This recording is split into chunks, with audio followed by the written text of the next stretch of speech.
Yellowstone Skippy had an old car with nobody but had 2 seats in the front. When a buffalo got out of the park and was killing cows and tearing up fences, we heard about it. It was my idea to go out and catch it. We found a heavy boat, anchor rope, and Skippy, Donny Joe, and I went looking for the buffalo that we knew to be about 7 miles from town. It was a big bull, and we found it right away. It was in a sagebrush flat with occasional clusters of pines. It fell my lot to slip the loop over the buffalo's head. We had tied the other end of the rope to the front axle of the car.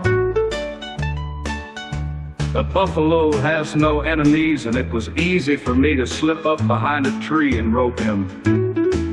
I went back about 50 feet to the car, sat on the back axle and held on to the frame. The bull just kept grazing, but it didn't take long for the animal to learn that something was holding on to him. He didn't like it much. When he started to run, we knew that we had probably made a huge mistake. Finally, he panicked and ran full out, pulling us behind him. Skippy steered the car to stay behind him, because if we turned away, he would flip us over. We narrowly squeezed between 2 trees and bounced over another that had fallen on the ground. Finally, we dropped about a foot straight down into a stream of fast-moving water. The car stopped with a terrible jolt, but the front axle and both wheels kept on going.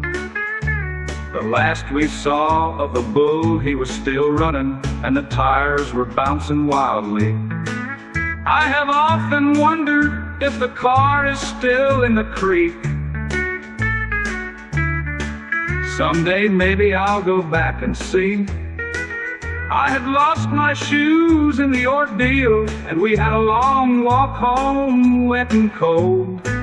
We didn't decide it was fun until much later.